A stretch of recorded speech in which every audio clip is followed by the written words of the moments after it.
P23-6. Okay. Tree of life music.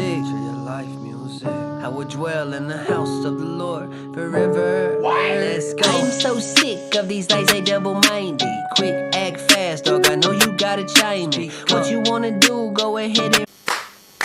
Yeah. We are here at the Revival Cave. My name's Landon Ewing. I'm Joel Young. And we are here. The day is finally here. I'm thankful and I'm proud to be a part of this vision that my brothers put together through Holy Spirit. And we just want to share what we're going to be doing in this time together here on the Revival Cave. What you got, brother? Yeah, it's gonna be good. I think first we're gonna go through our testimonies. I'll start with mine, and then we'll get to Cotton's, and then we'll start dissecting it and just telling you guys of how God set us free from some of the darkness, because both our walks are similar. I know, because we've heard each other's testimonies, and we have similar testimonies with the similar darkness we went through and all that. So, but we're here to tell you there's freedom if you are going through this darkness. There's freedom, and it's through Jesus Christ, The only way. the true light. And so, yeah. So I guess we'll just get started, huh? Amen. All right, so, and welcome to the first episode. This is going to be so awesome. Yeah, this is good. I'm a little nervous, but you know what? It's fine, because I got God and the Holy Spirit here with me. So let's get started. So, I didn't grow up in church. When I was young, my dad worked all the time. So he was always gone. He worked night shift, so he was never around really. So basically raised by my mom. But when he was home on the weekend and stuff, they were big partiers. My dad worked for the city, for the fire department and police department reserve. So we knew everybody in the city, and everybody knew us. And my parents' house was one of the party houses for all the city employees to come to and stuff. So I grew up around drinking, and I seen them basically messing with other grown adults. So I seen the sexual immorality, and I knew he cheated on her, and I knew she cheated on him, and it was just a back and forth thing. But they didn't really fight a ton, but sometimes they did. They get into it. But Are you from Oneonta?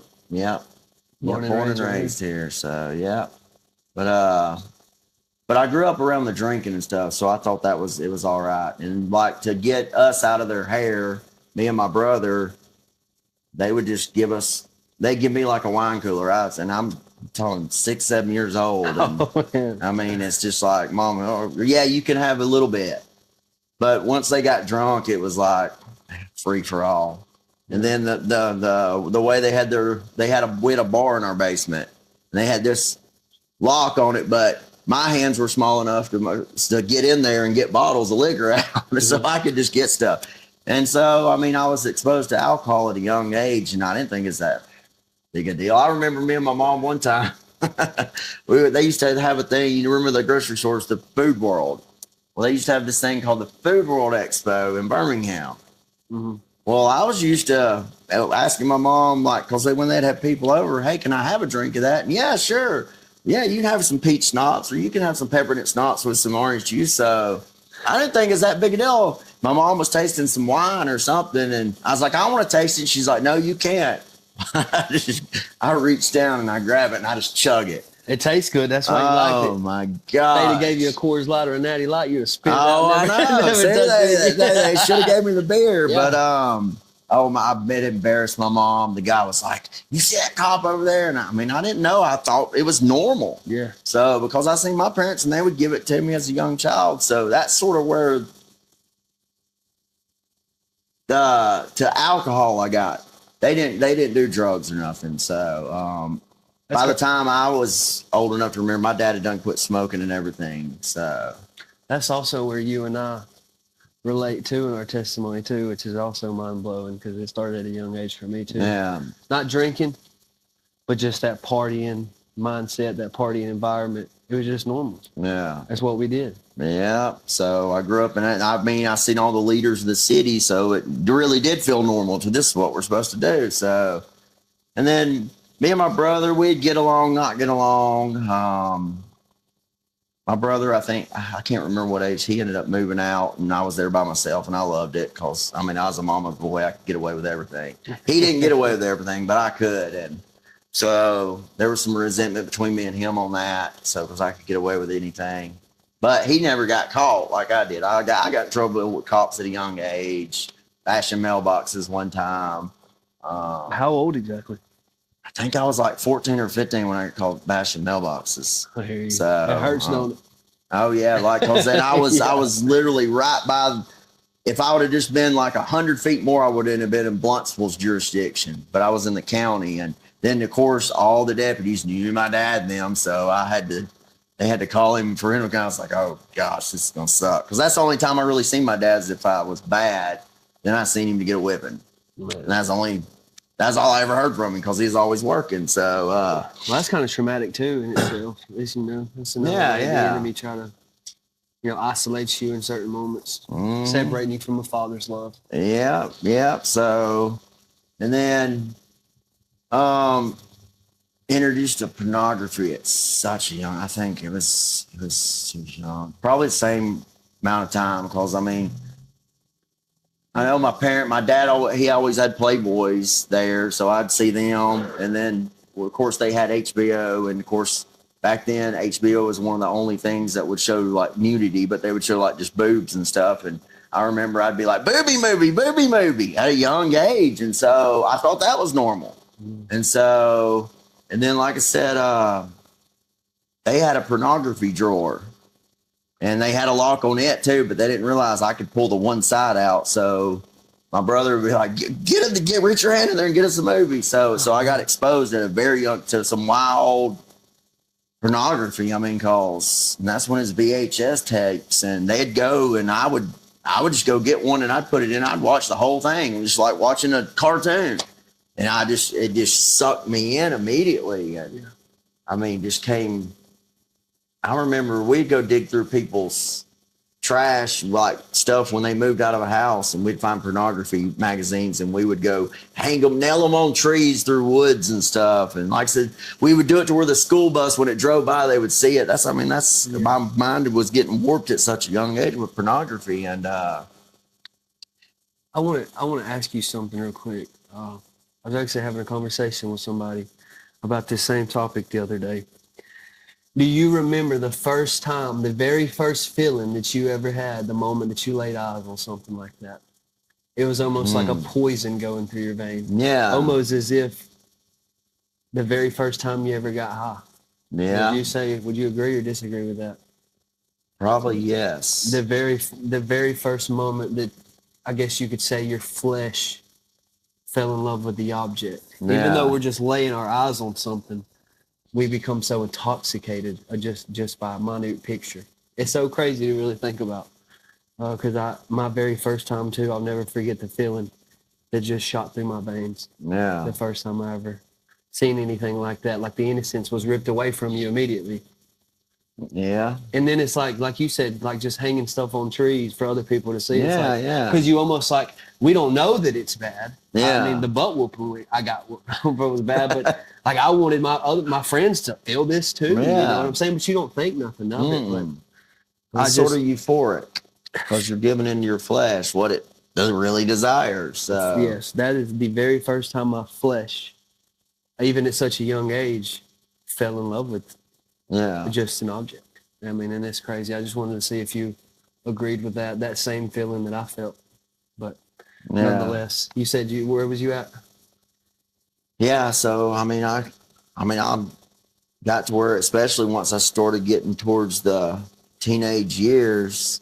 I mean, I remember the first time I actually masturbated, and I was like, "Whoa, what was that?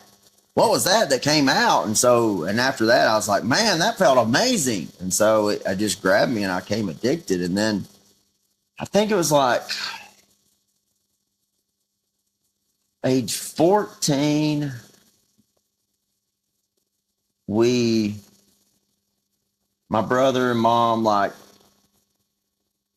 my brother was not living there at the time, and he was a senior, I think, fixing to go into his senior year. And I remember them coming and saying, "Hey, we're going to church tomorrow. You're going?" I'm like, "No, I'm not. Daddy ain't going. I ain't going." Which Daddy was working at the fire department. He's like, "Yeah, you're going to go with us." So I think it's around that age.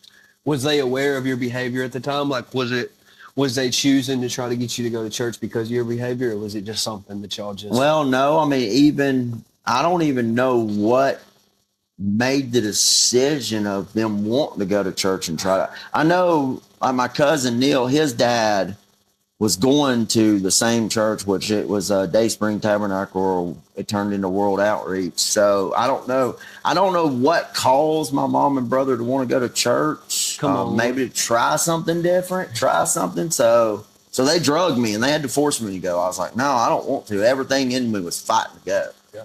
And then, of course, is the enemy trying to not get me to That's go. right, man. And I remember that first service. I'd never. Woo,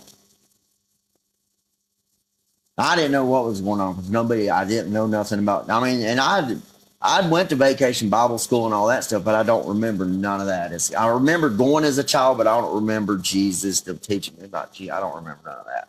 I mean, I really don't. And so I was like, this is ridiculous, making me sit here. But I remember Frankie Powell did an altar call. And I remember my brother and mom were at the altar bawling. And I was standing there just like, this is crazy. This is crazy.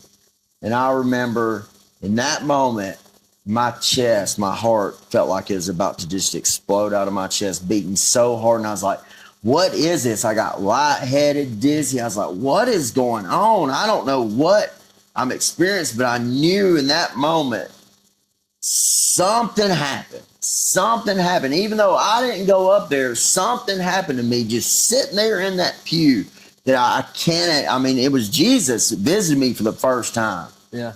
And I don't even remember. Remember going up there and saying a prayer. I was just like, I don't feel good. I'm lightheaded. But nobody come and explain to me what I was feeling. Well, my brother, same thing. They experienced the love of God and they repented. And my brother, that same night, we went straight back to church again. Now, after that, I had that feeling. Then something started to draw me, and I was like, well, yeah, I want to go back now. I want to go. And then my brother was like, well, I'm going to get baptized because they were offering baptisms that night. And my brother said, I'm getting baptized. I think I should because that's when, it's the way it's supposed to be done. You get, you know what I mean? Yeah. And so my brother did. And I remember seeing him doing that, and I was like, I think I should do that. But I didn't because I was like, I still didn't know what was going on. I didn't know what I was feeling or any of that. But after that, I just continued going. We started going regular every Sunday, every Wednesday. And then I was feeling something I never felt, and I could feel things changing. But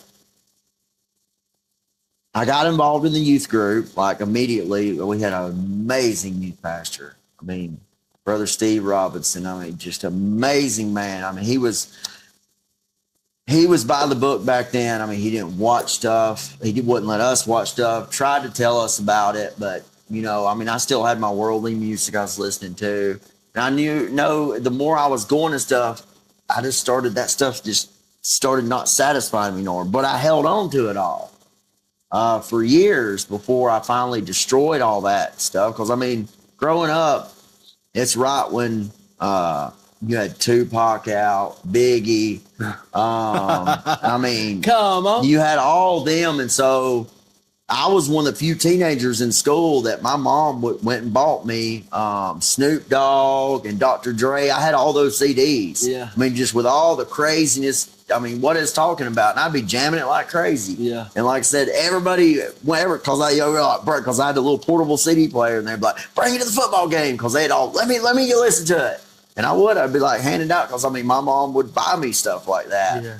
And so, that's what I grew up on, listening to 80s rock and roll. So my mom was big into it. So that all took a hold. But I noticed as I was going to church more and more, that stuff didn't satisfy me. I did put it down.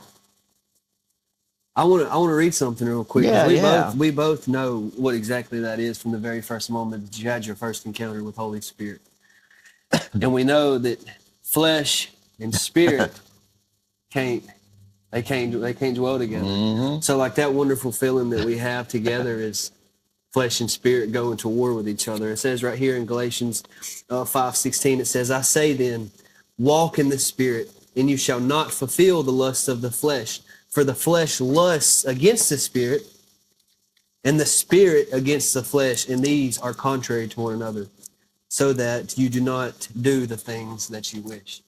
And that's crazy. That's a beautiful thing, being your very first encounter. It immediately goes in here. Yeah. You understand? I You know. Yeah, yeah. So that's just beautiful to see. That's the word. Because I mean, just Coming back I to it. never felt anything like that. And like I said, then we started going to church every day. And during that time, I started playing junior football. My dad was still on night shifts. But as we started going to church, and my dad he started getting drawn because he could tell there was something different about all of us. And I think my mom stayed on, "You're going to go to church. You're going to go to church," which he worked most Sundays at the fire department. Then I started playing junior football. And my dad is like, "I'm done. I got to go to his games and stuff." Oh, amen. So, but that started a rough patch because you had that financial backing and now you're going to nothing. And I remember him having to scrounge for it, but he always worked and provided and all that the whole time. But church drew him into it, and he was like, "Okay, my job's not worth it no more. My family's more important." And so things begin to shift. And so we did good I had a rough patch at age 16 when I got my license because I was like all about systems and stuff. So once I had the system, I was like, man, I got to play some Machiavelli in here. And so it went back to the CDs and the music because I liked it for the bass and stuff. Dude, And that music will get you. yeah. And so it started with the small stuff. And the next thing I know, I'm like, and because one of my buddies, he was in the world, that one of my best friends growing up, and he was like, "Man, I can get some weed, dude. You ever got high?" I was like, me and him had tried it when we were younger, but it had been sitting so long it didn't do too much. So I was like, "Yeah, I'll come smoke." So he's like, "Come down." And he said, "Well, I'll smoke a joint with you." I was like, "Okay." So I gave in and done that. Oh, dude, as soon as I got high, I was like, "Man, this is awesome. This is awesome." I don't know. Did you get high your first time? Like your first time you did? There's a lot of people that'll be like, "I didn't even." Oh no! I had the toughest time driving back from Armstead. I was like, "Oh my gosh, what is going on around me?" Machiavelli bumping. Yeah, Machiavelli bumping, and so that's what the devil does. Yeah, man. It gets you feeling good. Get you in that little spot. Yeah, and of course I was still dealing with masturbation, and the good thing is the pornography was gone, and we didn't have phones back then, so it was videos and magazines. So then it was just lustful thoughts all the time, giving into the pornography. Right. And I mean, not the pornography, but into the masturbation and stuff. Because that held me the whole time I was going to church. I was bound by masturbation. Mm-hmm. I mean, just totally bound by it. And so we go on. I do that little spell, but I end up having. Okay, so we ended up when I was 16. My brother was in master's commission in Alabaster. So he was down there and he met this guy that had grew up rough, and his mom was there, but I think she was in addiction. So he ended up coming and living with us. So it ended up being me, him, and a guy from the church that my brother was trying to help. He came to spend the night, and we all ended up going down there and getting high because we had an old playhouse, and we were down there sitting on the porch chiefing one, and my brother come down there just freaking out. "I can't believe y'all are getting high." I went and grabbed my parents, and they come in as a whole thing. I was like, oh my gosh. So I got busted. Like a couple of weeks after I started smoking, I got busted because I'd already bought a sack and was rolling it and everything. So because I was like, man, I like this. But I got busted immediately, and of course, it was like, you're definitely going to church every service. So I was like, okay. So I did. And so I straightened up for a while again. I was good I was still struggling, like I said, with sexual immorality and the masturbation. Because, just bouncing around, dating at the church and stuff. And then I did good till I turned 18. When I turned 18, I was like, I started drinking again because I wanted to fit in. I was trying to keep one foot over here in the church, but I still had one foot in the world. Right. And so therefore the world started screaming louder and louder, and I started listening to that voice instead of. So 18, I started slowing down on going to church, and they really couldn't tell me I had to go to church after that. So it was, I think it was age 19. So I started with drinking, partying on the weekends and stuff. I'd party on Saturday night, be at church on Sunday morning. And me and several of the people in the youth group, we were doing that. We'd go to the clubs because we were 18. So we would go to Southside and hit the clubs. We'd all be in the club together, but we knew that our parents, hey, you better have your butt in church Sunday morning. So we would be in church on Sunday morning to keep them off our back, even though we were all hung over, because we'd just be sitting at each other and be like, but we would go. And so, and as I got to the age 19, I started getting further and further away from church. It blows my mind though, dude, to know that Jesus was still up there being like, I still love you. Yeah, I know. Thank you, Jesus. Thank you, cause when I turned away at age like 19, I ran. I started running. I was like, I just started running because it first started. I think of course, smoking pot again was the first drug. It was drinking, smoking pot, and then the next drug I done was cocaine. So immediately cocaine, and then it went from cocaine to ecstasy for years. That's what I remember you and I talked about one time. Yeah, so I was on ecstasy for years. I was just a weekend partier though. I didn't like even the cocaine and stuff. We'd get a 8-ball and we'd party all night, and I'd be done with it. Right. On the weekends I partied, but during the week, oh no, Brad was going to work. I was going to work. I'd bought a Civic Si back then. That's when the imports were really big, and so I decked mine all out. I had a Fast and Furious car back then. So, and then when I got that, it was just, it was just pulling. I mean, that's when the sexual immorality really started, because it was just pulling women left and right. It's all about one night stands. I didn't care. I was just like, once I got it, I was usually done. Yeah. I didn't really care. I didn't want no relationship. I was like, nah, I got what I wanted. I'm good. Yeah. So, and that continued for a good while. And then it went from that to, I remember it's like 2002. I got introduced to, I'd done crystal meth at one party one weekend. And that's the first meth I'd experienced. And that was after, and actually, let me go back, because after the cocaine, I actually tried, it was LSD was my next hardcore drug before the ecstasy and stuff. So you said 02? Yeah. Ecstasy to LSD. About 19 to 22, it went cocaine, then it went to LSD, and then it went to ecstasy. And then, like I said, I had a bad trip around that age, and it freaked me out on the LSD, and I didn't touch it ever again. Ain't it crazy how our brains just want more and more and more of that dilution? Yeah. That's a wild little thing. It just patterns itself for more and more dilutedness. Yeah. That's crazy. The more dilutedness, the more delusion we have, especially when it comes to LSD. Yep, I know. It was, and that, like I said, the last trip, it scared me so bad. Like, they said I was standing there, and I just went bloop. Well, do you remember what it was?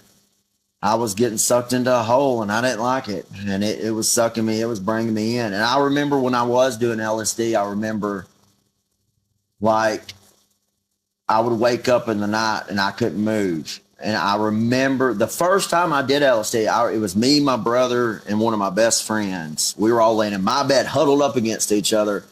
And you could feel the demonic. You could feel we opened something. Closing in on you. Yeah. And then, so it was after that experience is when I sort of really pulled away from church.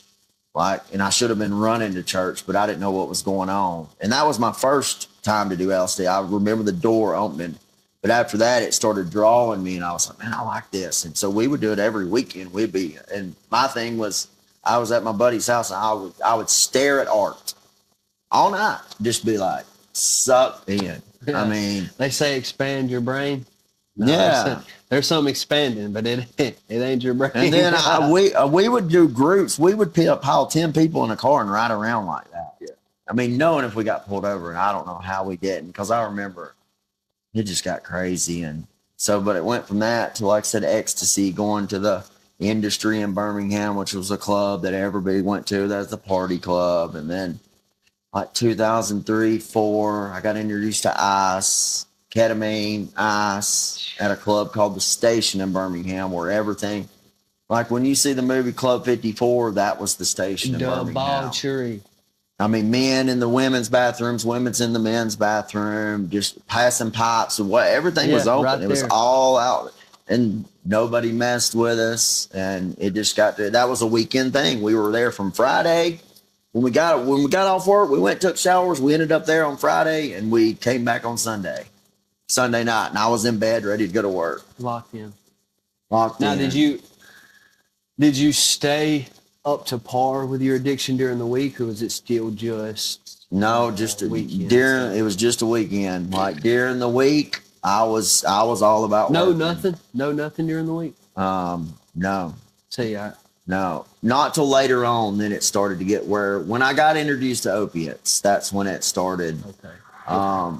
It started out slow, and that's when it started. The opiates grabbed me because I got energy from them. It gave me something I never experienced before, so it made me into a worker. Yeah, No, I didn't mean thought to it rush did. you. Yeah. Well, keep what you. Let's go from where we started off or left off at, where you was at the party before I asked you where if it become like a weekly thing after. Yeah, so I done that, and I was working in Birmingham at the time. I think I'm trying to Put it all together. place all the years. I may be wrong on some of my dates because I mean it all started running together. So I actually was working in Birmingham, and I had a guy, like we'd went to church together and stuff. Like him and his wife went to the same church and stuff. Well, he started working with us because the guy I worked for, we went to church. I went to church with him, so that's who taught me how to do electrical work and stuff in Birmingham. Well, he was working with us, and then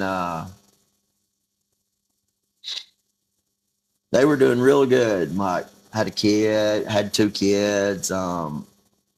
One of them ended up getting cancer at a young age as a child. So, but he had started beating it and all that. But and just him just being around me, I'd be talking about partying sometimes, and of course that's when Nextel was big, and people would be calling me all the time like, "Oh, what are you doing?"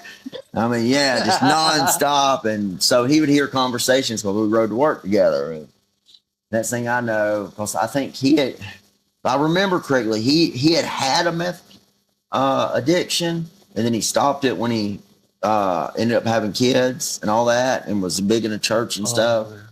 And so we started hanging out on the weekend some, and then next thing I know, I'm like, look, man, my ice guy lives right here in Birmingham. We're down here. Do you want to do something? So took him over there, and it was such a bad idea.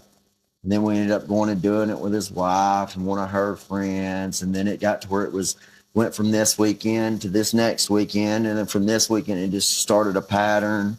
Then the next thing I know, of course, I didn't care about nobody. There I am sleeping with his wife, dude. And just, it turned into a bad situation. He ended up getting fired from where we were working. And it wasn't too long after that I got fired because I ended up moving in with her. Dude, it was that's probably one of my biggest regrets is doing that to him.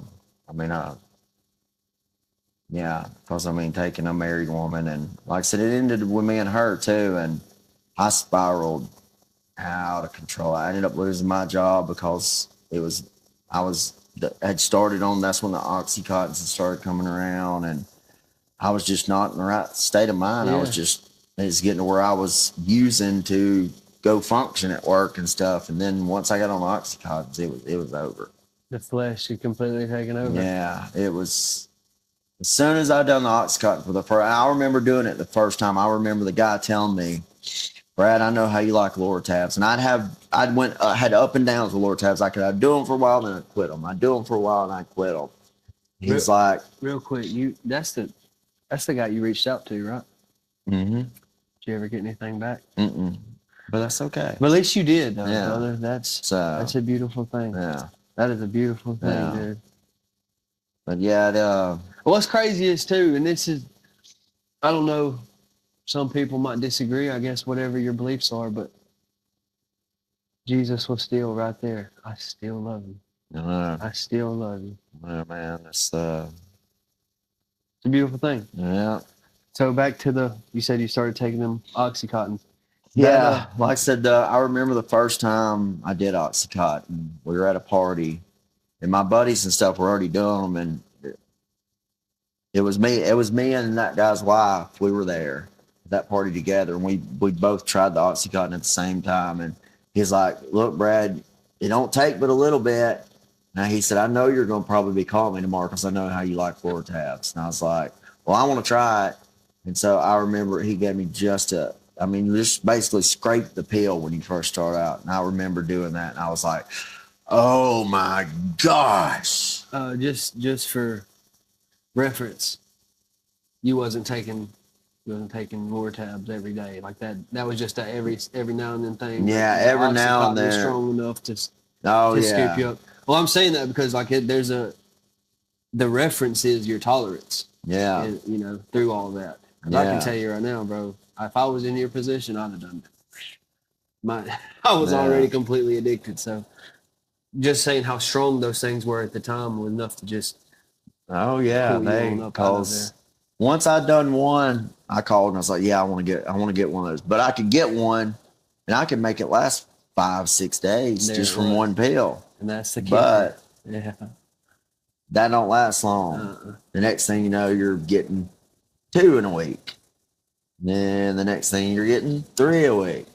And so, but I'd have up and downs with it. I would do it and I would quit. At that time, I was able to do it, quit it, do it, quit it. I could control myself, or I thought I could. And then when me and her ended and all that, and I got fired from my job, it got out of hand. I just started doing them. You was acting a fool, wasn't you? Oh, yeah. There's no telling. Yeah. Yeah, I was acting crazy. But I limited myself. I never done. Did they make you mean? Mm-mm. They made me very happy, and I remember my day, people get mean on them. yeah, and made me, I would just work. And so when I got fired from Birmingham from my electrical job, my dad is already doing some stuff on his own. And see, what's crazy is the girl that was the guy's wife, her dad and my dad had started a company to get like years before all this happened. They had started working together as an electrical company here in Oneonta.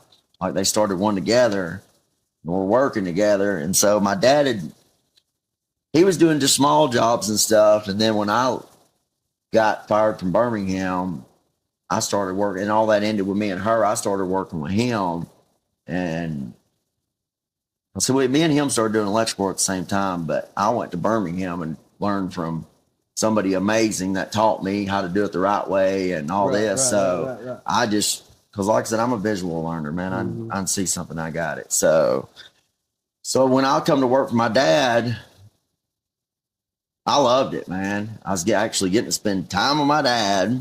So, and we'd all stopped church by now, because when I started partying and stuff, it wasn't long till my brother sort of followed behind me, starting to party and stuff. And then we started partying together.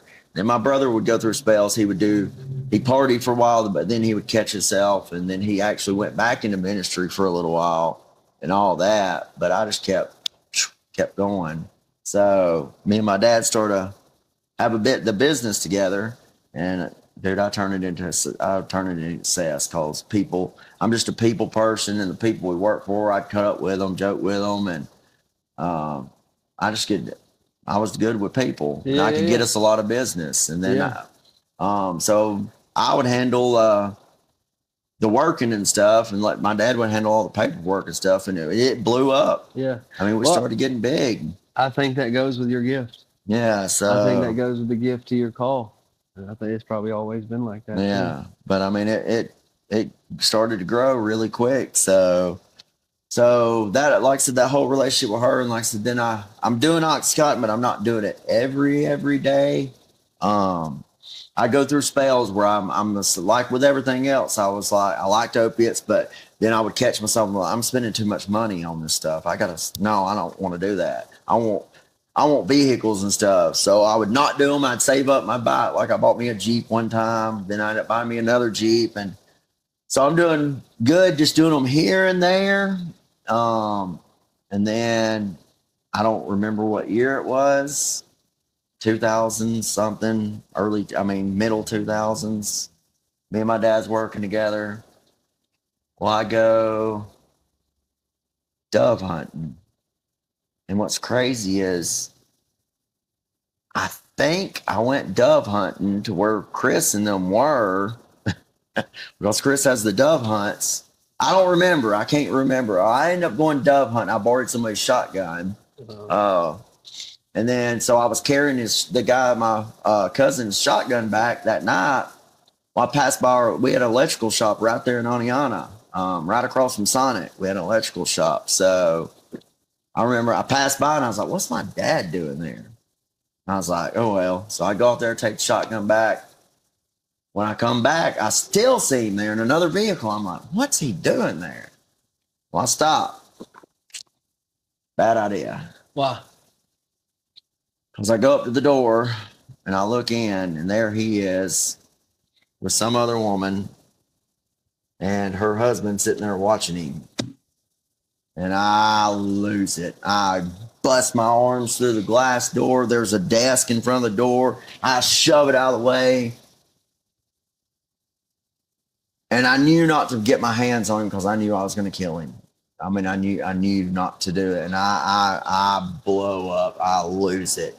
They're running from me, all of them. Because then the one guy looks at me, whoa. I'm like, you say one more word, I'll kill you. I remember saying that, and thank God I didn't stop why I had the shotgun. Because there's no telling what would have happened if I would have shot their car. I've never heard that. But so that happened. Thank you, Lord.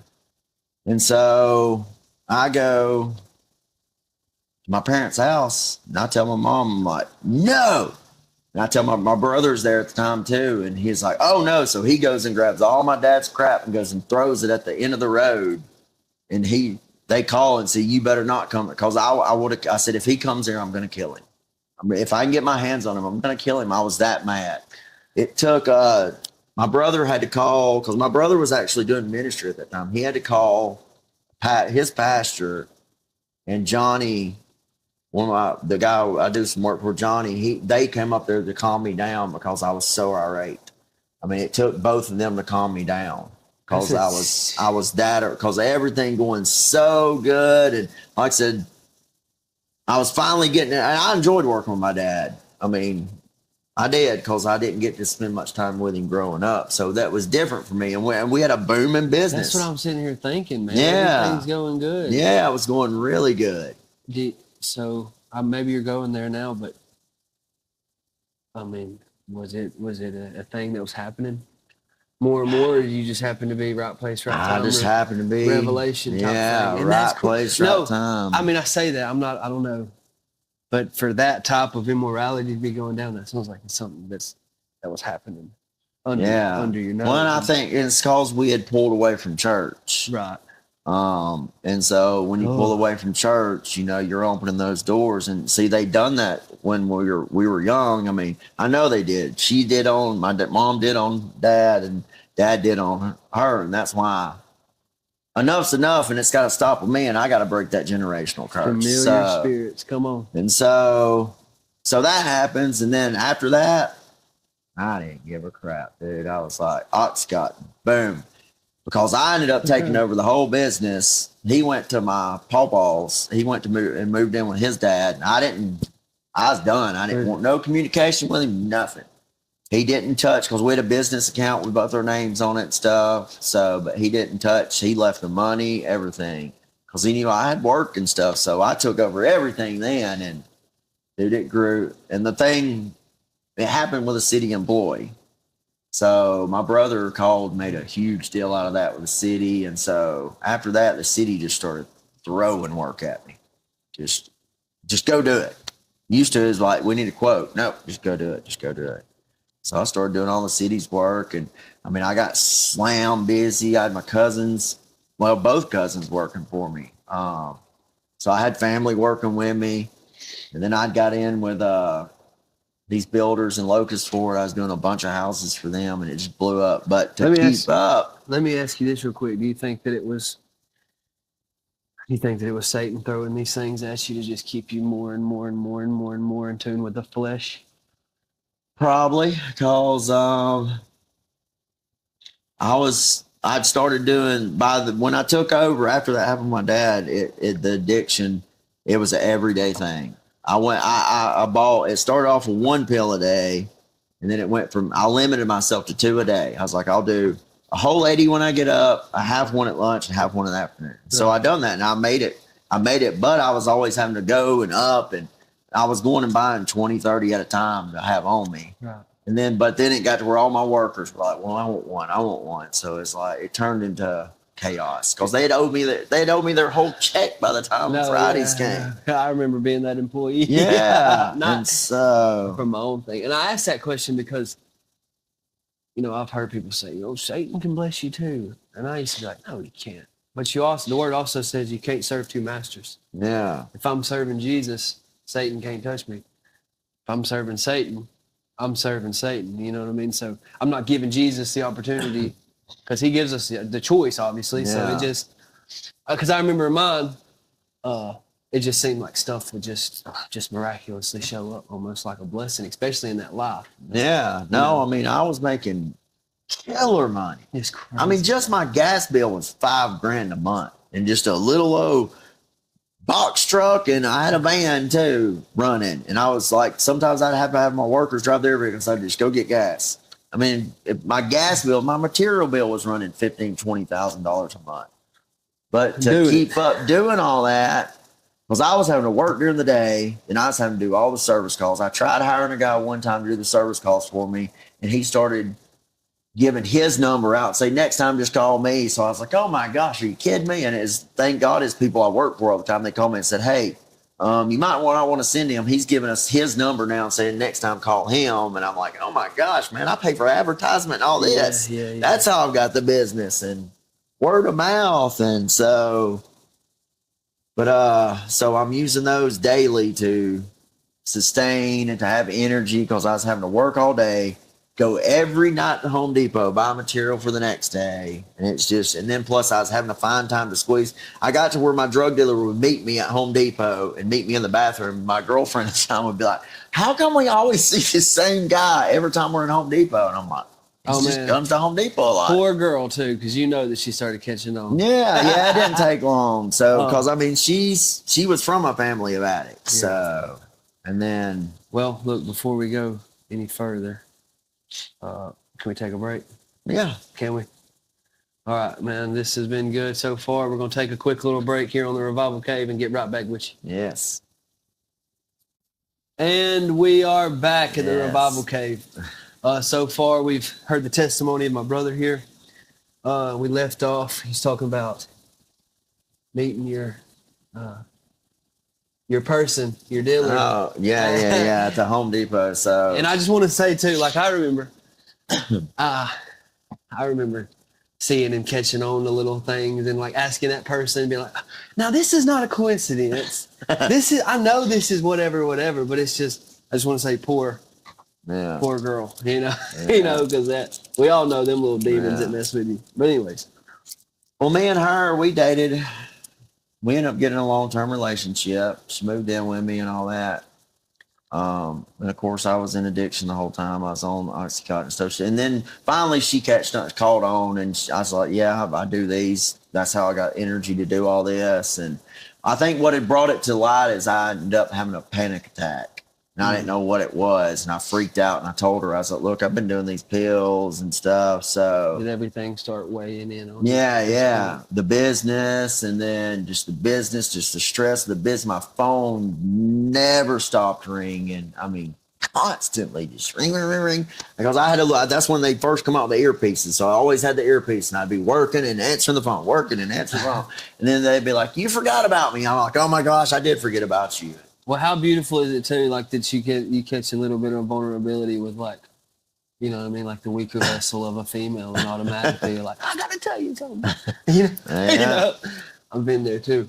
Yeah. So, but I also too. This is at a time where pills is kind of like the popular thing to be doing. yeah, it was the popular thing. Right, Yeah. so yeah, Oxycontins was huge. You could tell somebody that she was doing them, and yeah. I mean, before you know it, oh, you got some? I got some too. Yeah. How much you got? What do you got? You know what I mean? Like that was the thing. What year was this? 2004, 5 maybe. So, because I went through several years of being on them, and then she had a cousin that lived in Tampa, and actually one of our friends, JP, who went through the refuge, that's her cousin. He lived in Tampa, so me and a buddy, because they were going for $60 a piece up here. Well, we could drive to Tampa and get them for $14, $15 a piece, sometimes $10 a piece. So me and my buddy started, hey, we're going to drive to Tampa. So because he knew JP before I did. So, and it ended up being the girl I was dating's cousin. So, but we ended up driving down and we started bringing them back and forth. So we'd drive down, get some, come back, make money, go take that money, go get more. And then, of course, I was doing all my profit. I was like, man, I'm getting 50, 100 pills for free. So I was thinking in my head, I'm like, oh gosh, we're talking about trafficking. Yeah. But it don't matter if you're doing your own, it don't matter if you're doing your own stuff. Yeah. And so that's when you know that you're past the point of favor or gain. Yeah. So me and this girl's dating, so and I've got the business going, but like I said, I'm having to use to maintain. Then I take on this really big job and it just really starts stressing me. So it goes from 2 pills a day to now I'm limiting myself to 3 pills a day. Right. And then that goes for a little while. Which is a lot. Yeah. Yeah. Yeah. Because, I mean, it got to where I was having to do 280s just to get out of bed. I mean, boom, boom, one after another too. So I'm with her and we end up getting pregnant. And I was like, okay, this is gonna chill me out. This is gonna chill me out. So we're going to the doctors and all that. She's still not in addiction or nothing. She was drinking and stuff before we found out she was pregnant. So she gets pregnant. I've got that big job going on, and the stress is just overwhelming on this job. And I'm just using Oxycontin. It was getting to do like just the 3 or 4 day. I mean, that's $180 a day I was spending. That's a lot back then. Yeah. That's a ton. So me and her, I get so frustrated that I'm like, I got to leave town for a couple of weeks. So we go to Tampa to move her cousin up here. Of course, I get stuff while I'm down there. And we move her. And then the next week, we go on vacation, one of my best friends and his wife. So we go on vacation with them to Daytona. And I'm down there at Daytona. I'm like, she was pregnant at the time. I'm just like, man, this just isn't worth it no more. This is just not worth it. Talking about the business. So I call and I disconnect all the phone numbers. I'm like, I'm done. I can't do this. It's too stressful now. I'm doing way too many Oxycontin. Thinking that was going to make me stop the Oxycontin, but so I come back, I cancel all my business numbers and stuff. So everybody's like, nobody's can get in touch with me and stuff. So I go finish up a few of the jobs. Some of the jobs I just walk off on. I'm just like, I'm done. And so I just start working for other people. And then we're at home one night and she comes in there like, she's like, come here, something's wrong. And she had passed the baby in the toilet. And when I walked in there, I was like, oh my gosh, dude, I didn't know what to think. I didn't know. So I get her. I didn't know for sure if it was, but I get her, I take her to the hospital. We go to UAB. And sure enough, they're like, no, the baby's gone. I'm like, what? then yeah, the baby's gone. So there, she's upset. My mom's upset, and I just I don't know what to think. Of course, I go and I do a pill to numb myself, and after that, even I knew she was hurting. I had a ton of Loratabs that I bought in Tampa. I had a ton of them, so I was like, here, just start taking. I know you don't feel good, just start taking these. Well, then she starts taking those to numb the pain, and next thing I know, now she's needing stuff every day. And then the Loratabs don't last forever. And so now she's doing an Oxycontin. And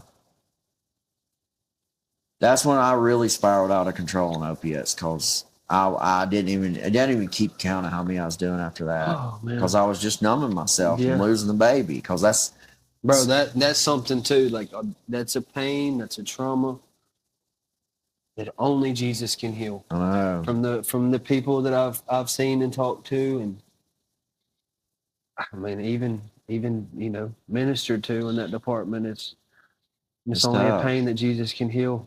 It was tough. And then you're only doing what you know best to do, Yeah. trying to help her. Yeah. And at the time, that seems like the best thing to do. Yeah. Because, dude, that breaks them women down. Yeah. Obviously, it breaks you down too, but them women, man. Whew. Oh, I know. And so then it got to where we were using every day together. And then I closed my business and everything. So I was like, now I had two habits to support. And finally, the money was dwindling away that I had to put back. And I was, gosh. Man, steal, kill, and destroy, brother. Yeah, it was bad. So, but, yeah, it got out of hand for both of us. And That's something I didn't know that either. yeah. Look at you now, brother. Praise God. So, Anyways. but so yeah, it turned into craziness, and then that's when the true addiction started. Like I didn't care. I didn't care at that point. Lost the business. I was selling tools from the business. I was selling rolls of wire I had left over, pawning stuff. I didn't care because I didn't know I'd shut my business down, so therefore I didn't have the income I had. I mean, I had plenty of money to go buy 20, 30, 40, 50 pills at once. And now I'm down to scrounging to come up with $200 a day to buy 3 pills. And because you had to have $20 for gas to drive to Birmingham. And got to where I was stealing from people, stealing wire, just selling mainly my stuff. Yeah. I mean, mainly I was selling all my tools and stuff. So that went on it just spiraled out of control. I was an addict at that point, just boom. So that went on, and then I forgot what year it was, 2008, 2009. Buddy's like, hey, can you come to Birmingham, ride to Birmingham or drive my mom's truck to Birmingham and meet me at CVS and Pence? And I was like, yeah, sure. I knew he was going to re-up. Well, he pulls up to us, and he's like, hold on, I got to sell some first before we go re-up. I was like, okay. Well, next thing I know, we're swarmed. Get sold to an undercover. And they thought he got them from me because I pulled up, and he walked over the truck to me and thought I was the supplier. And so he's like, don't worry, man. Don't worry. I'm going to take full responsibility. I was like, okay. We heard that before. Yeah, I heard that before. So didn't. So I ended up getting a trafficking charge. Me, my girlfriend, and him got a trafficking charge. Well, this was his second offense, and this is before they started offering drug court for felonies and stuff.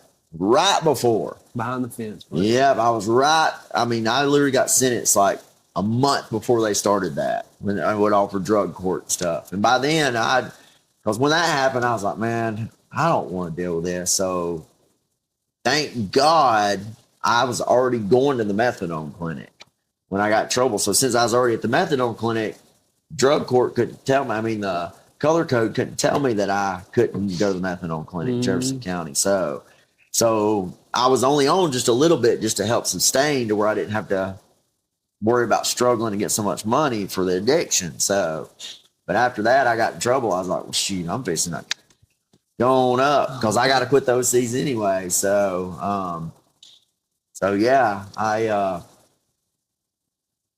I started just getting my dose up.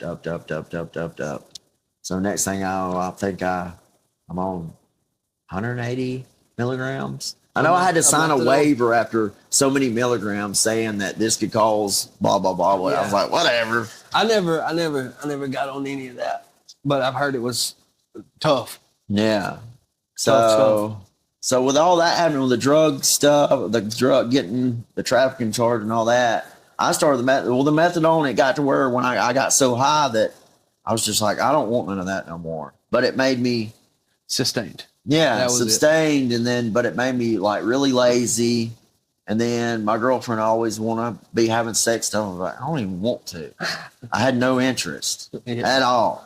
So, and of course, she was still wanting to use and stuff. And I was like, I'm done. I don't want to do it no more. So I ended up breaking up with her. And so I stayed on methadone for 5 years of my life. Just boom. But went through, got sentenced, all that stuff. And what'd you end up getting?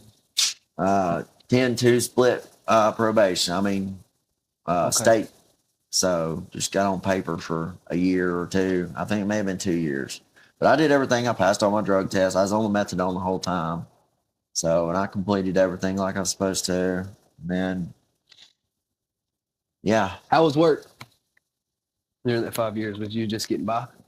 Yeah, because the methadone made me very lazy and secluded myself. All I want to do is eat sweets. I was up to like 240 pounds. No, dude. Yeah, like size 37 in the waist. You walked around looking like me. But I got big. So little butterball. But yeah, so after all the court and stuff, I don't know, just one day I was like, man, I'm tired of being on this methadone. I'm sick of being on it. Because during all that after losing the baby and all that, and when I was in addiction, I ended up hurting.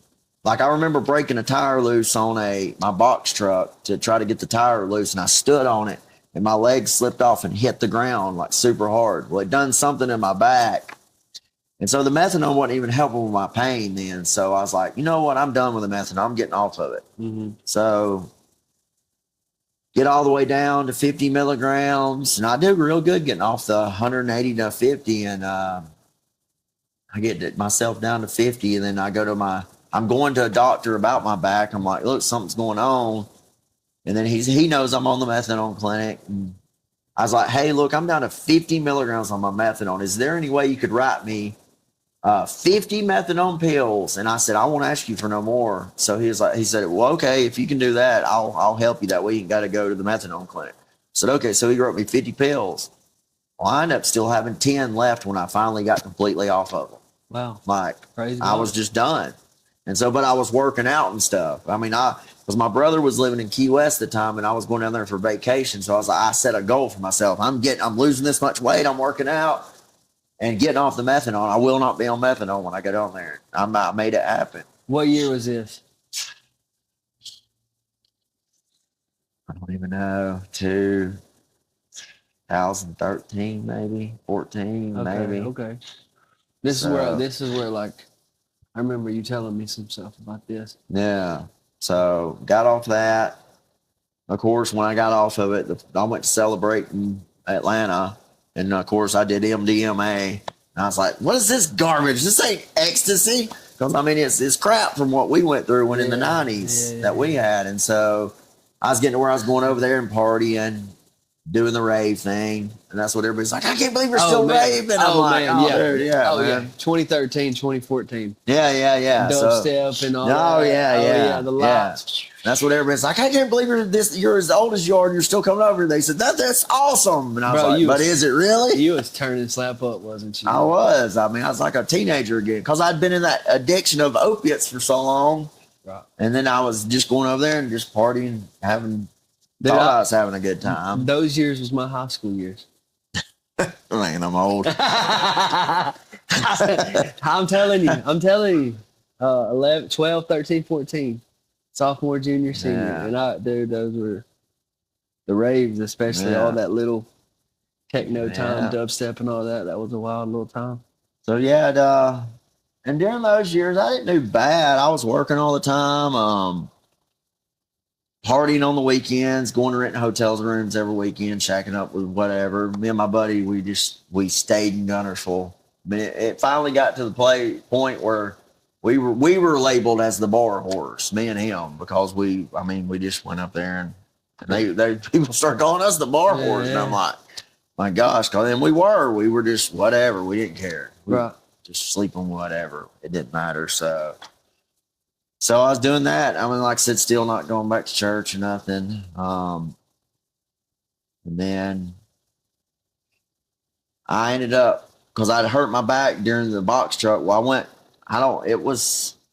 went a while without no opiates or nothing. Well, my back got to where it would flare up. I couldn't walk because I had that sciatica and stuff. And so I went to the doctor and I was like, look, something's got to. So I had insurance at the time, and let's do MRIs and all this. And they did all around. I said, well, yeah, you got narrowing of this, pushing up against the nerves. Let's do blocks. And then he was like, started me with Loratabs, Norcos, and they helped for a little while. And then I ended up having a real bad flare up, and I went there and I was like, I can't take this. This is hurting me so bad. So he's like, well, here, you ever took oxycodone?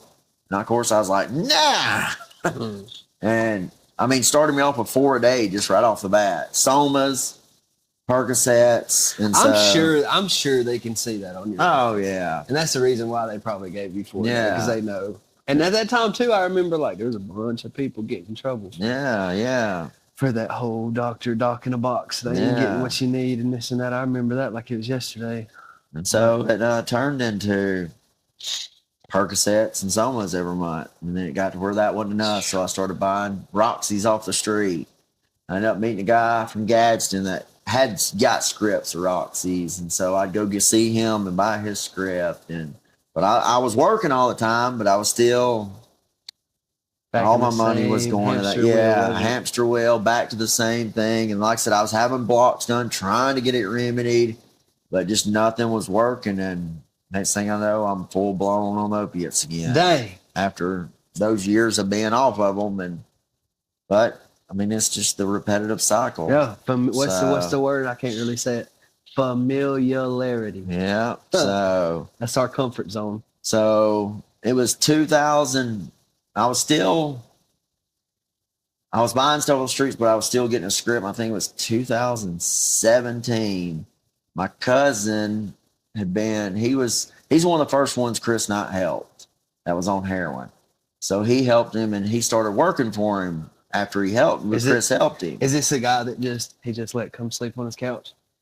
Yeah, put him in his son's room. I've heard. Yep, I've heard that story. Yeah, it's beautiful. So Shout out Chris Knight. Yeah, that's my cousin. So he goes, and Neil was helping me some before that, and after he went and got clean, he was still helping me some on side jobs and stuff to make money. And he's like, "Hey, but this guy doing this type of this construction work," and he's like, "Can you start going with me? Because I don't have any tools, and I'll pay you." I was like, yeah, sure, I'll do that. So I meet Chris and everything. So I start going with my cousin because he didn't have any tools and stuff, and help him get started and show him how to do construction and stuff. Because I mean, he knew how to do some stuff, but he wasn't familiar with everything like framing and all that. So I go show him the ropes, and then after he gets started, he starts making money and starts buying his own tools and stuff. And then Chris is like, well, hey, do you want to be a lead? And I was like, yeah, sure. So I start being a lead for him. And he knows I'm struggling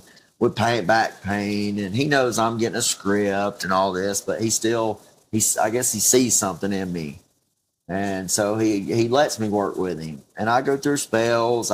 Even my cousin for the first couple of years went through spells where he'd do good, then he'd relapse. He'd do good, then he'd relapse. Chris would have to corner us and get on to us because he'd call us as a group and be like, y'all got to quit doing this. I'm serious this time. I mean, trying to get us, and he always tried to get me to come to church and stuff. I was like, well then I forgot what year it was. I worked for him for a couple of years, and he knew I was struggling, and because he could see it in my work.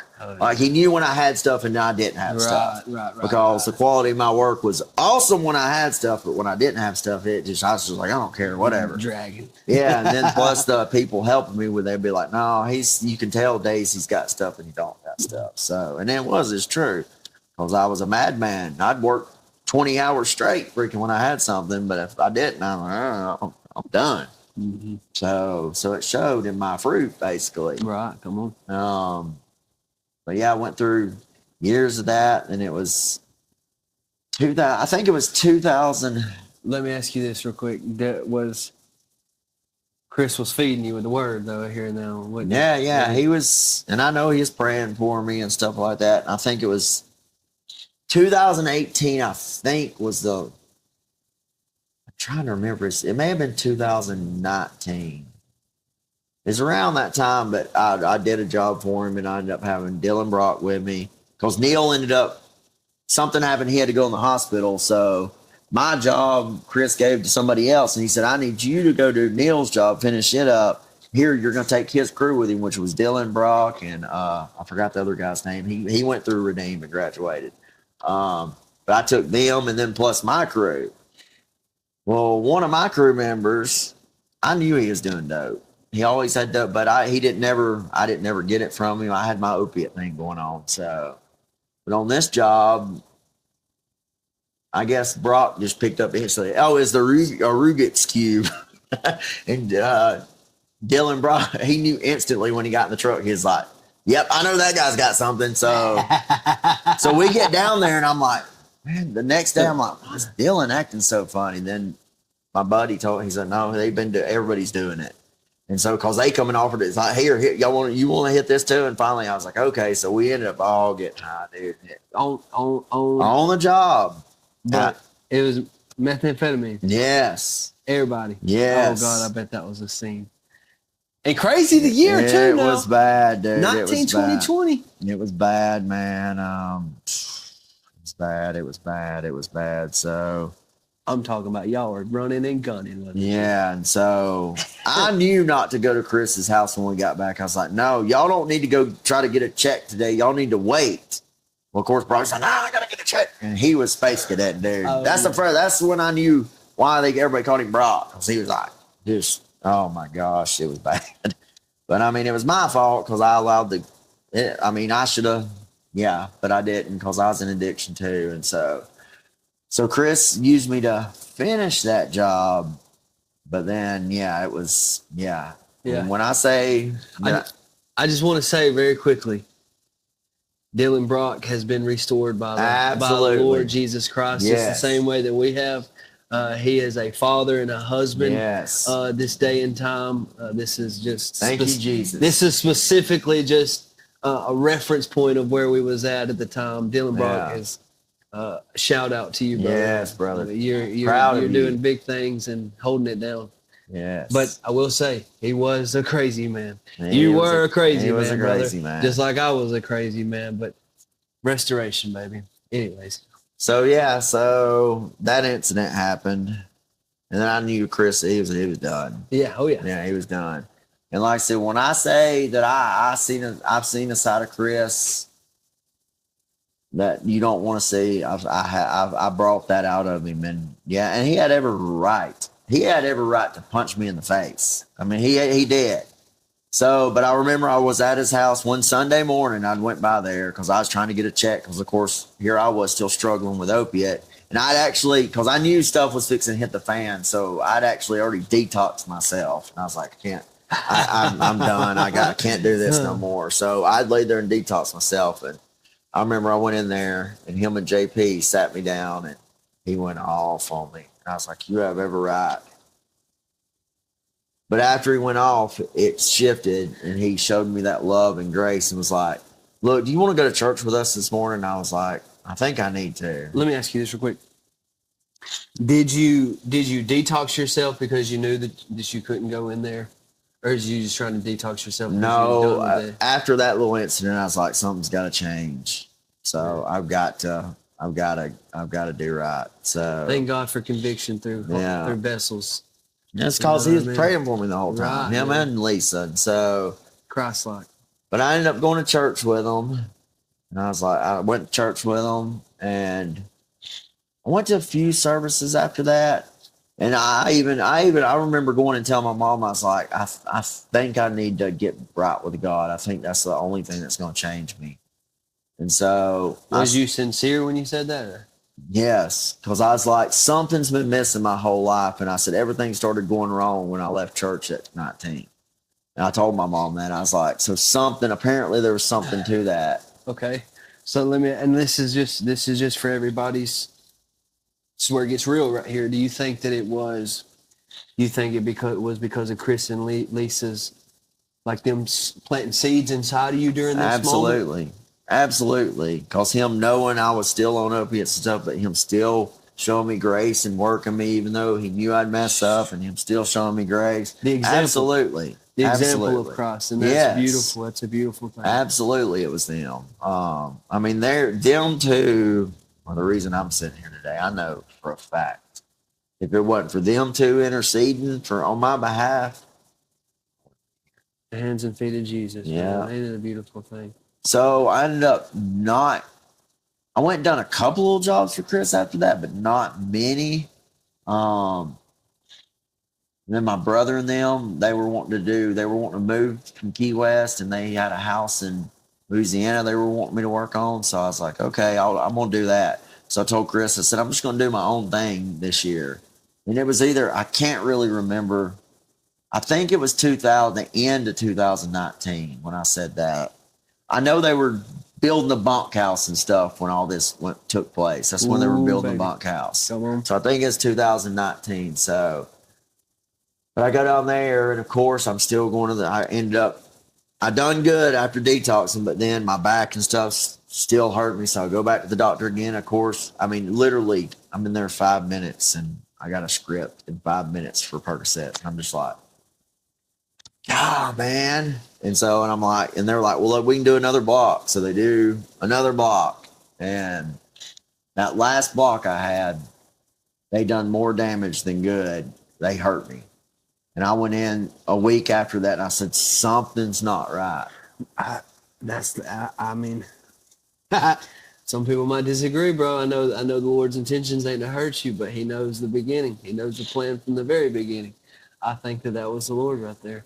Well, so something wasn't right. Well, you know what they do? They give me a script of Roxy's. Oh, man. And Valiums and all that. She said, I mean, I remember the doctor saying they're probably going to give you trouble about filling this because it's a bad combination together. And dude, that's all it took. Big pharma. Oh, man. And I mean, because I guess they knew they had done something. And dude, that's all it took. Well, I mean, it wasn't long after that I lost insurance. And so, I went a couple more times to the pain clinic, but it wasn't enough. And so I started going and buying pills again, of course. And then, so I go do this to my brother and them in Louisiana. I start on it. Wind up getting a bunch of money up front on it. And then it all goes for addiction. Right. And that's when COVID had sort of hit. And you wanna stop right there? Let's take another break. We can. We'll be right back with you. Back at the Revival Cave, and I'm excited, so excited. We're about to get into it. So, Brad, where we left off, my brother? All right, so that's when COVID had hit. So we didn't want to take a chance because I was staying with my brother's fiance's mom while I was down there working on the house. And, of course, I knew I was deceiving. And so I ended up coming back. And then COVID really hit, and so we just put everything got on halt because everywhere was closing and stuff. So, and of course, what money I had left, what did I do? Boom, went and used it for addiction. And around that time, I think the last trip I went down there, my buddy was like, hey, I went to my dealer's house, and a guy brought us some, and I got to looking at them. I was like, these don't look right, dude. Something's off with these. So he calls the guy and he's like, no, they're homemade. And I was like, what? And so I didn't know what to think about them. So I was like, I better not. I don't know. And so, but then one of my trips down there, my last trip down there, I took some with me. My buddy was like, I'm telling you, take one of these and try it. Don't do the whole thing. Take this and try it. Because he said, I know how many you do. And I had a tolerance because I could do 30 30s in a day. Easy. No problem. Like, wouldn't even think twice about it. Just all day long. Like 1 hour usually. I was doing. And so I took one of those, and I remember getting down there, and I was running low on mine. I was like, let me see what this is about. So I Ended up doing half of it, and I was like, whoa, oh my gosh. Dude, that's all it took. That's the big fit. Ain't it? Yes, I was like, oh my gosh. I said, that just makes so much more sense. I can do one of these Thank God you twice didn't a die. day. Yeah. And then so I started buying the fentanyl ones. And then COVID and all that. So my dealer was like, hey, I need some work done around my house. You want to do it? I'm like, absolutely. So I started going to Gadsden every day and working at his house, at his mom's house, actually. And I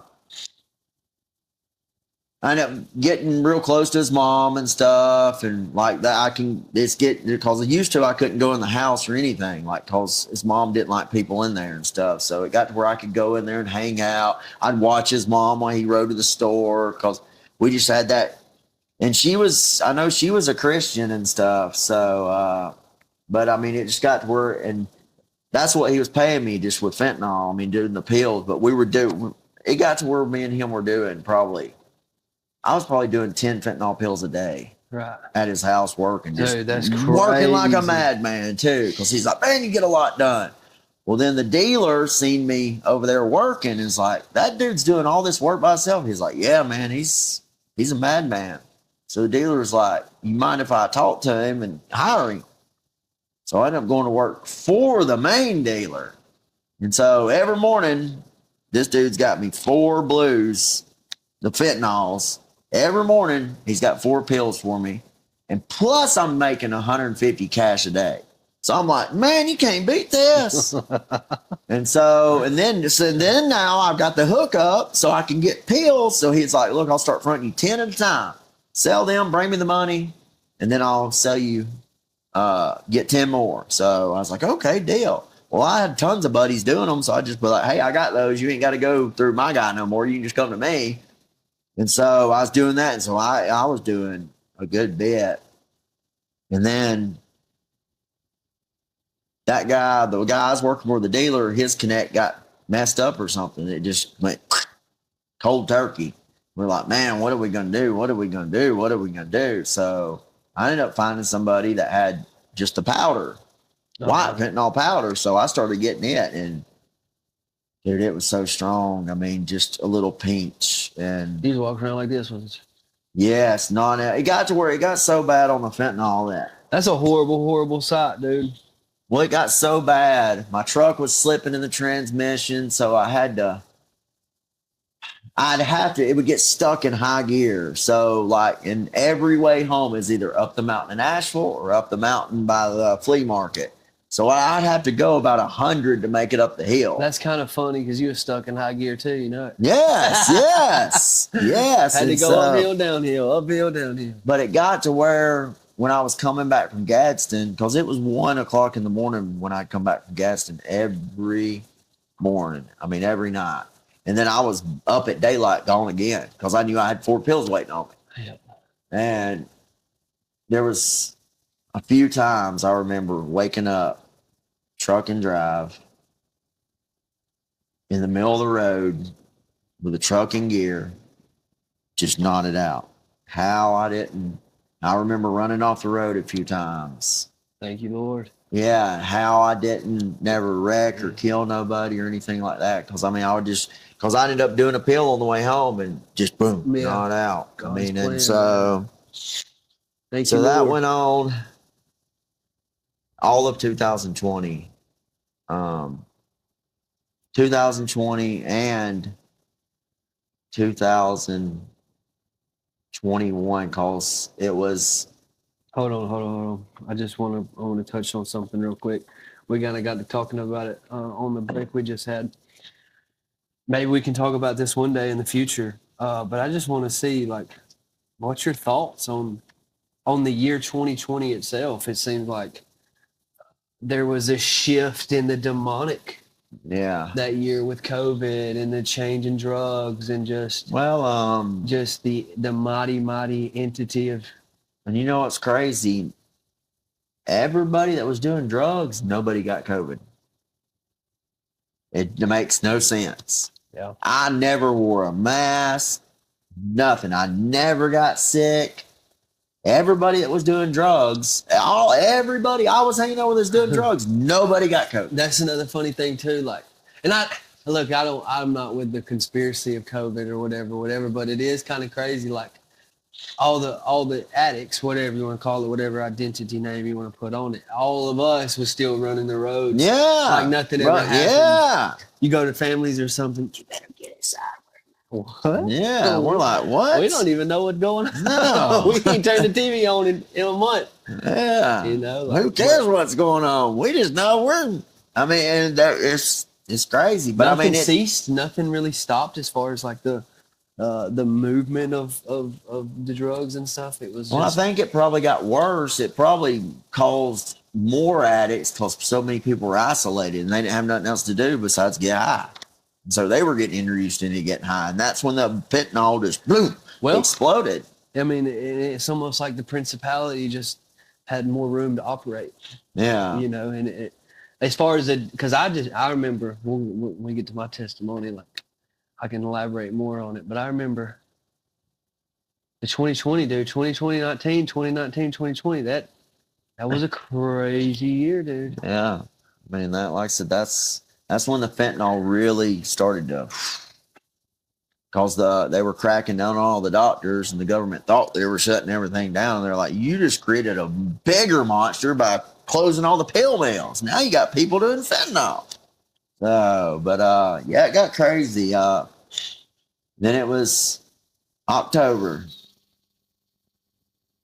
Towards the end of my addiction, I knew something had to change, because I knew if I didn't, I was going to be dead. And then my family, they were every one of them, my brother, because they knew that I took the money and blew it. My brother, his fiance, my mom and dad, everybody was they were done, because they knew that they were expecting to get a call any day that I was dead, because they could tell that I was just that bound, because I was down to skin and bones. I mean, the fentanyl just had a full grasp. So I think in October, my buddy was like, well, here, start doing some meth with it, and it'll cut your tolerance of you won't have to do as much fentanyl. So I was like, well, I mean, can't hurt nothing. Yeah. And then when I started doing that, dude, I love the feeling, the mixture of the downer and the upper. I was just like, man, I love this. And it did. It cut my intake drastically on the fentanyl. It's crazy. It's crazy to me that's what. Oh, heck yeah, man! I'll give that a try. Yeah, you know what I mean. Like that was the life we was living. Yeah, and that's every single one of us in this room. Like, yeah, we like that was knowledge. Yeah, from the people in that world. I know. Shoot, man, we'll work out. Just add a little bit of this, a little bit of that. Well, and I think the reason I started doing that is because our Connect had something that happened with our Connect, so we weren't finding them as easy at that moment till we started meeting more people, and like I said, it cut it down. And so, but that little that exchange of information was what opened the door. Yeah, to the rough stuff, wasn't it? Well, the start, cause I was doing that for like a month, maybe a month and a half, and I was sleeping because I just do a fentanyl pill to knock myself out. And so, but I noticed when I was on the fentanyl and stuff, like I had really bad sleep paralysis, like really bad. Like I could hear everything going on, but I could not speak, I could not move, and I could tell that something was on me, to just trying to. What if you was dying? I would not be able to speak. I would have to fight with everything I had to finally move my finger and stuff. And it got to where that was happening every night. And I was like, something's got to give, man. And so the end of October, I remember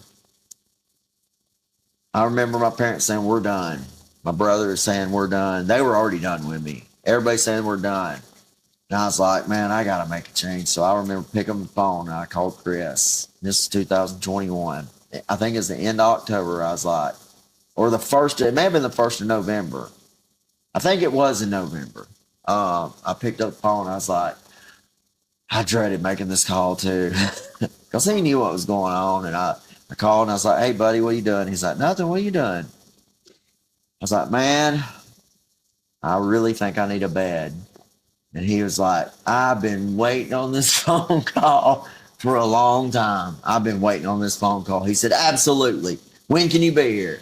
I said, I'll be there Monday. He said, be here Monday then. He's like, absolutely. He said, I don't have a bed, but yes, I'm not going to tell you no. And so I was like, all right. And so knowing I was going Monday, I drove down.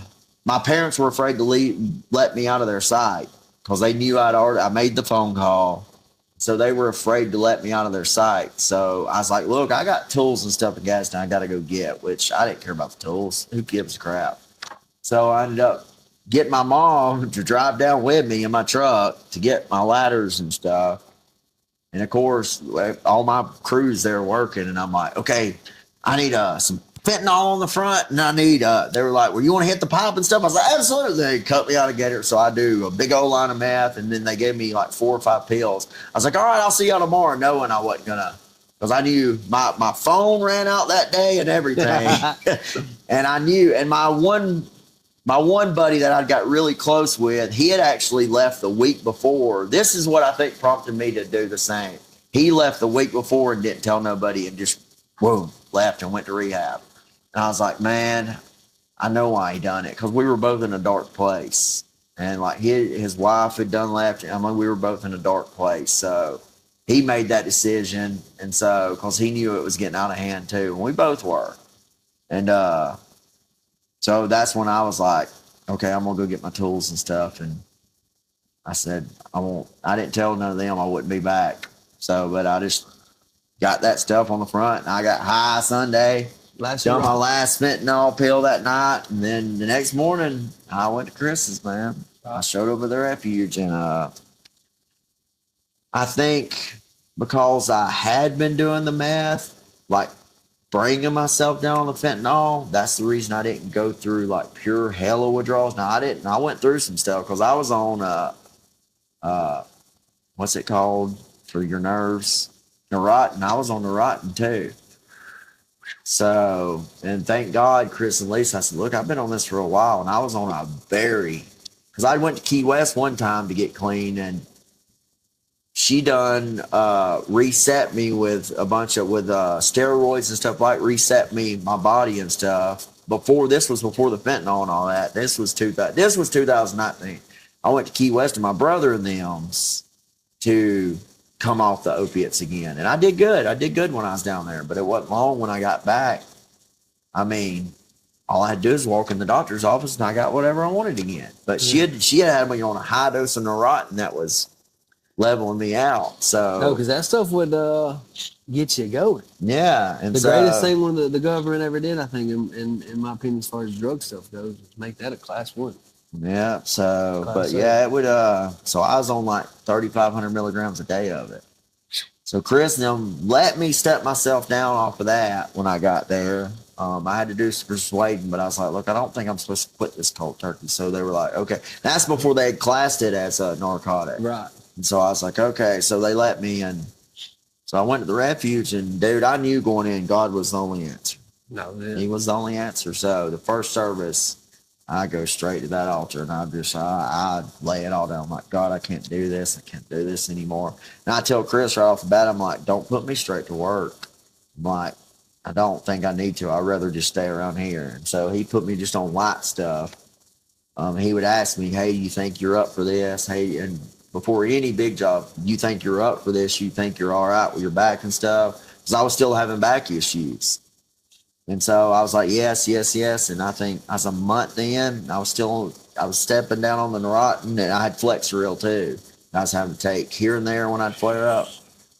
We went to church one Sunday, and TC is like, Brad, I feel like you're supposed to come up here. We're supposed to pray for your back this morning.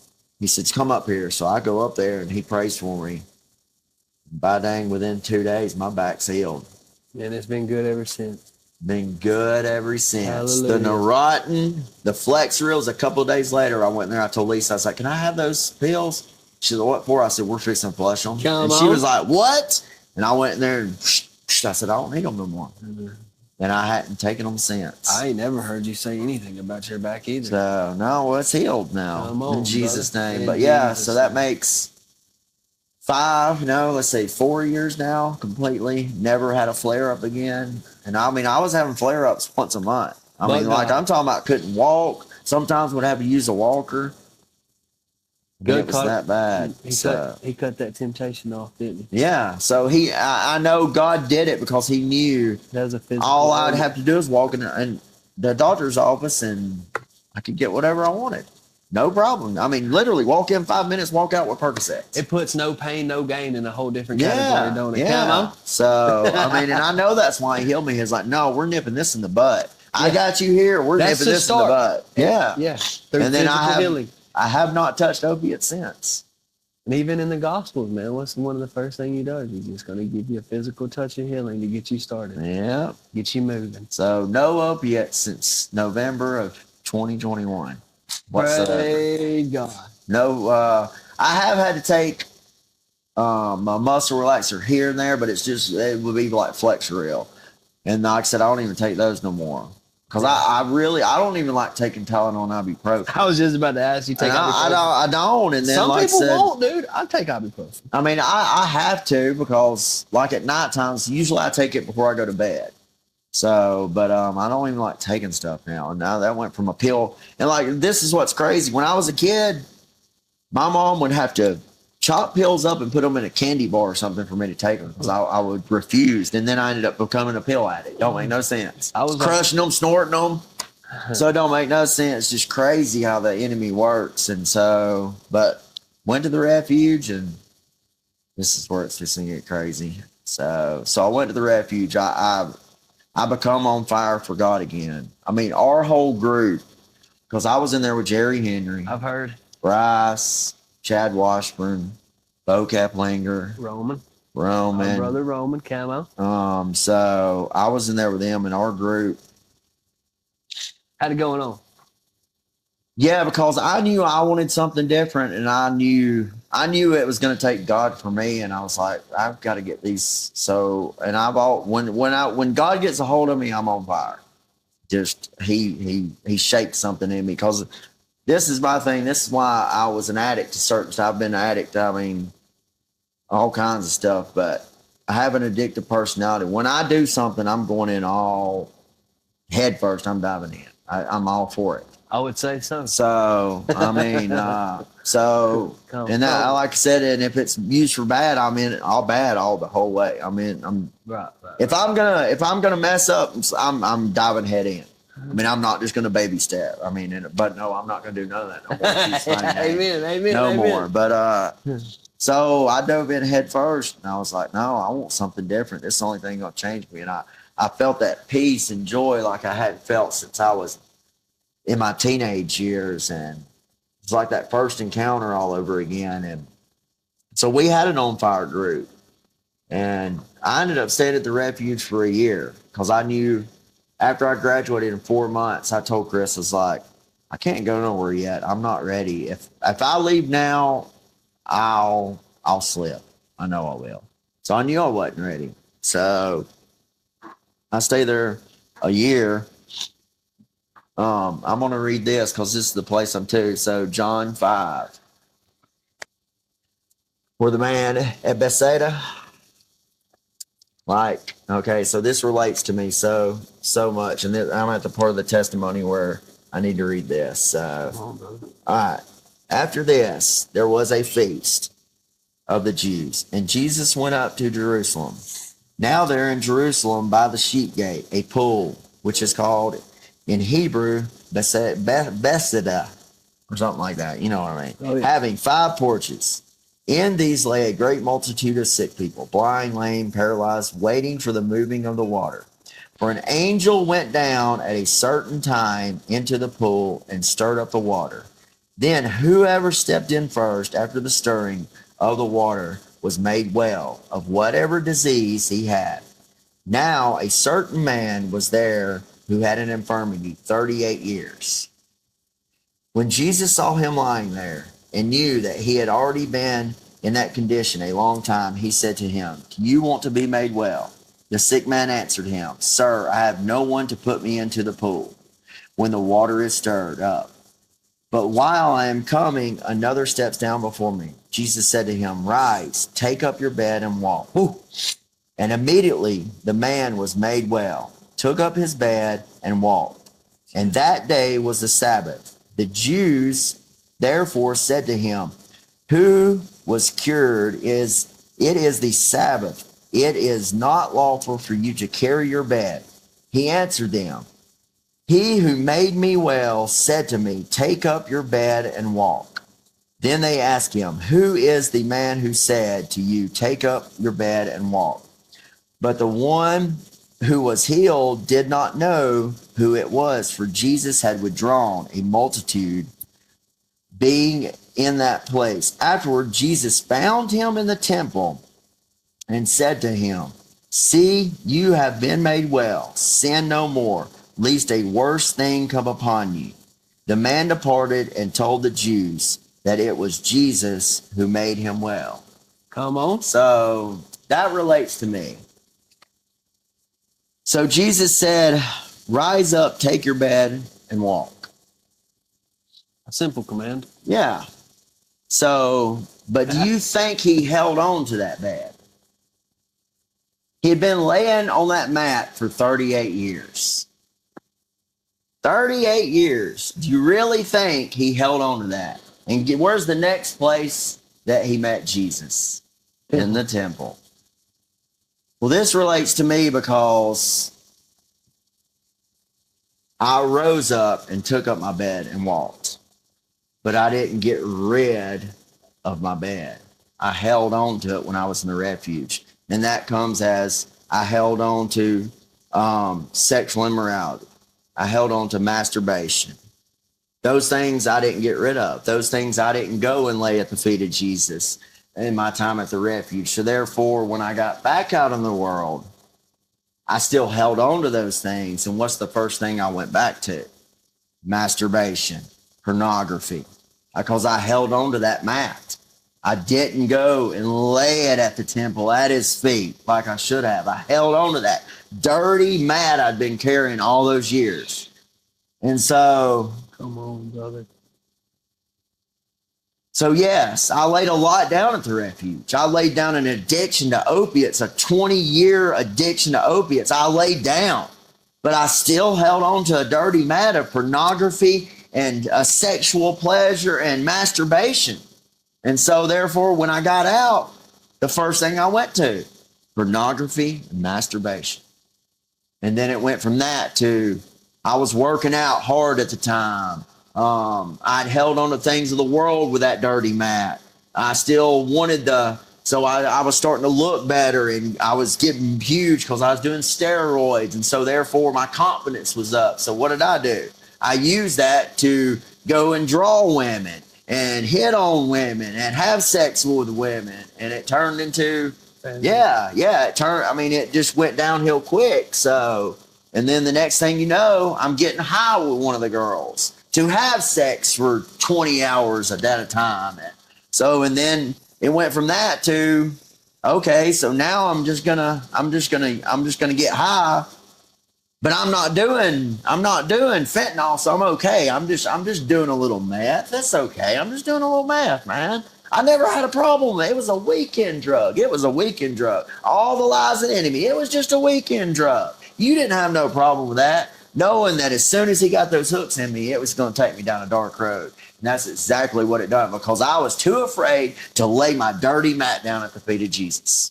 And that's where people go wrong. They come to God, but they want to hold on to this dirty mat full of this pornography and sexual immorality. They want to hold on to this because it pleases their flesh. They're comfortable with this 38 years or how long of their life with this dirty mat. They become comfortable with a dirty mat.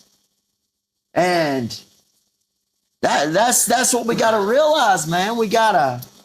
I want to say too, like, especially like masturbation and stuff, man, like, big thing we see of being in what we do, the position that we've been with these programs and quote unquote rehabs. Let's say rehabs because we know that it's discipleship, rehab. One of the biggest things too that you see with like masturbation and stuff like that goes with it is you're still addicted. Because what's the first thing that happens when you when you masturbate. You get a dopamine release. Yes. You know what I mean? So it's something easy to hold on to. And then after that And then release, it leads. Yeah. yeah, after that dealing with release, shame, yeah, guilt. exactly. Then you're dealing with all this other stuff, this other baggage that comes along with a sexual immorality.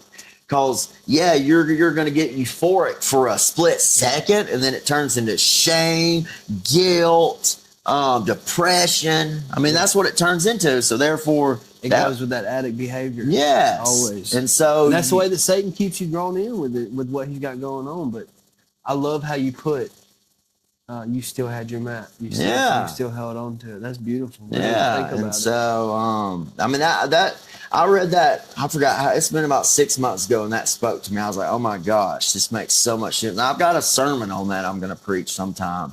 It's powerful, and it addresses, we as the church walk by people and don't even try to help them get into the pool to be healed or help them get to Jesus. We just step over them. But I'll get into that later, because this is where.